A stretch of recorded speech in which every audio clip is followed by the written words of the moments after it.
A lot of time has passed, but I will give this announcement. And the Reverend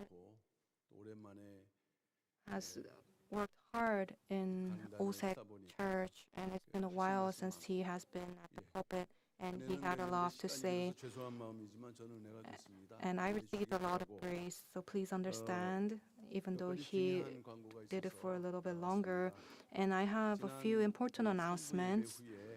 After last Third Lord's Big Worship Service, there was a joint meeting with the purpose of resolving current church issues, and relevant committee members and heads of departments gathered, and I would like to give a brief report.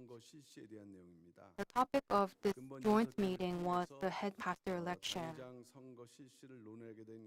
The reason for discussing this election was first because of the lawyers that the church is currently receiving advice from. They strongly recommended it, and that we have the circumstances and conditions for the election of the head pastor.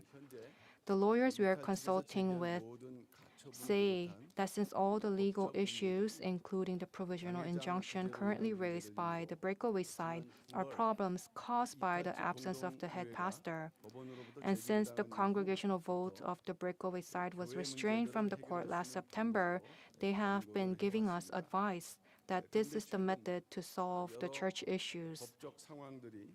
And recently, they have strongly expressed the opinion that the current legal situation requires the head pastor election to take place. And elders involved in this matter are also expressing the same opinion. In addition, in saying that the conditions for the election of the head pastor are sufficient are because the content regarding the election of the head pastor was discussed in the 19th head pastor vote on April 24, 2022, and this election kept repeating, and at the time, it was decided that the election will stop temporarily until the police investigation was complete and then will resume. And at the time, all members of the session agreed, and the head pastor elections were actually suspended until the police investigation was completed.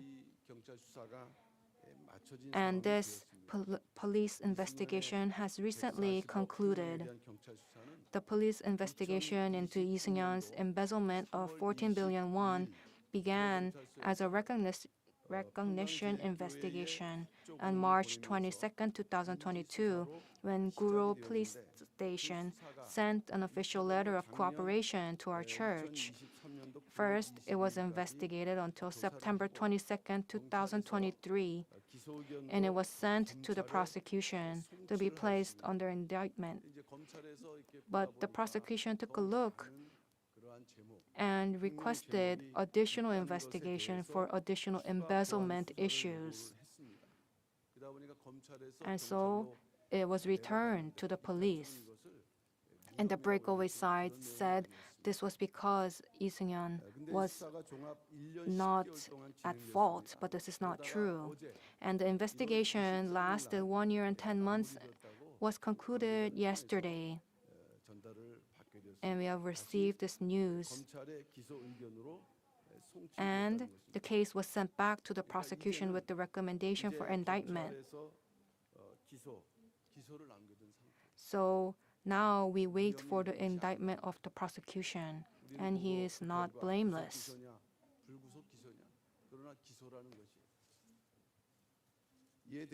Regarding this, after the joint meeting, the Secretary of the Session and some members of the Legislative and Judiciary Committee and the Election Management Committee gathered and agreed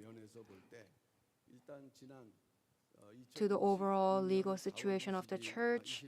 They agreed to hold an emergency session if it meets the resolution of the session of April 22, 2022. That said, the election will take place after the police investigation. And yesterday, on January 23rd, we have received the news that it was concluded. So today, after service, the Legislative and Judiciary Committee will have a meeting and a final decision will be made and an emergency session will be held after this Lord's Day service. And subsequent procedures will be decided and carried out through discussions regarding the election. And we will have this emergency session on Lord's Day, so I had to give this announcement today. And when we decide to do this, we expect that there will be legal interference from the breakaway side. But despite this, we will follow the procedures accordingly. And these procedures will protect the church. And we ask for your prayers that it will take place according to the grace of God.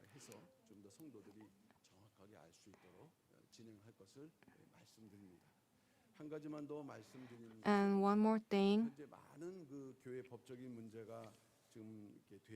there are many legal church issues, and recently, regarding the church's main gate being closed since August 1st, 727 people who applied for the temporary injunction, the court accepted this, and they told us not to interfere their entry into church. But what they also applied for is that they wanted a penalty and a fine of 10,000 won per person, but this was dismissed by the court. And we took a look at their actions, and they had a purpose. They knocked on the church door and wanted it to be open, and it was as if they could not come in. And when we think of that, it was for not to actually come in, but for the money to request compulsory fines.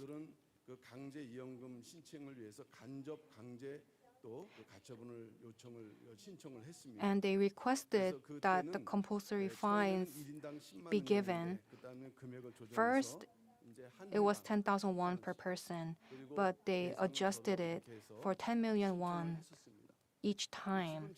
And they filed this towards me as an individual, and this was not accepted. It was invalidated because the indirect coercion must be applied for within 14 days after the result comes out.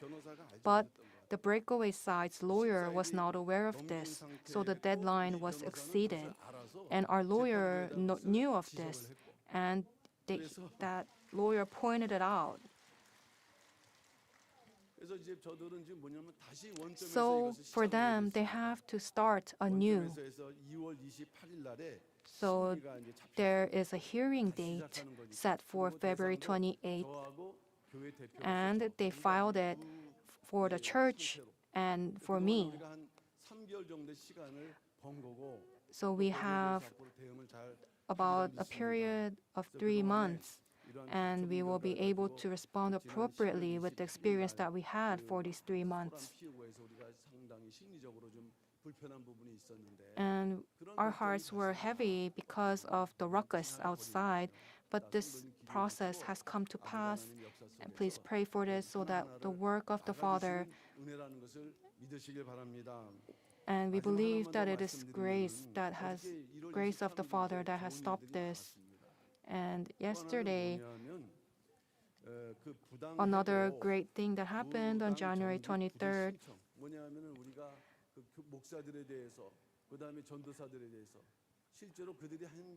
was the evangelists and pastors that were dismissed. And when we take a look at them, we cannot forgive them, but Reverend Bae told us to forgive. But they applied for the Regional Labor Office Committee, and there was a hearing yesterday, and the results said that the case for the 15 pastors were dismissed and 2 evangelists were admitted. So regarding the pastors, it does not apply anymore. And for these 2 evangelists, we will deal with it accordingly.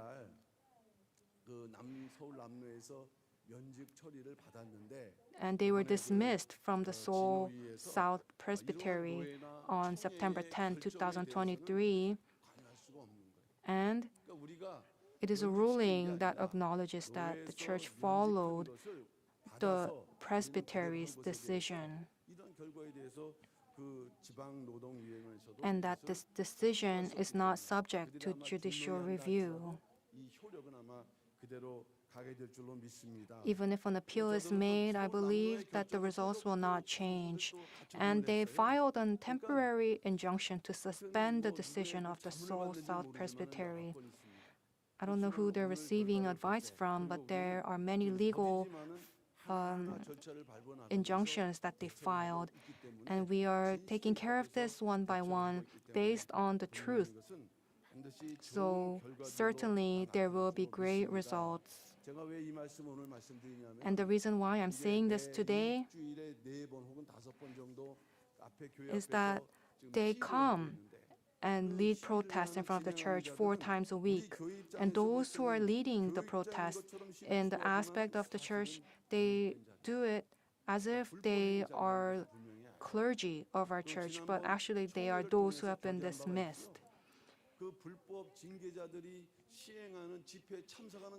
It is illegal to participate in the meetings led by those under disciplinary action. So we are keeping a record of those who are participating, and that itself can become grounds under disciplinary action and become an obstruction in coming into the church. The church will respond more actively so that they will not bother our worship service and bother our saints from coming to give worship.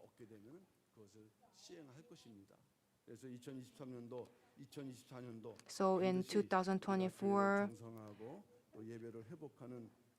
may it be a time where our church returns to normal and worship service returns to normal, and our church will take responsive action for this.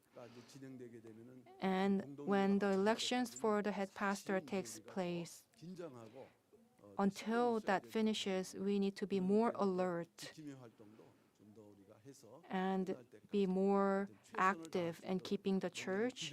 Please pray first and take part accordingly when it is necessary. Thank you.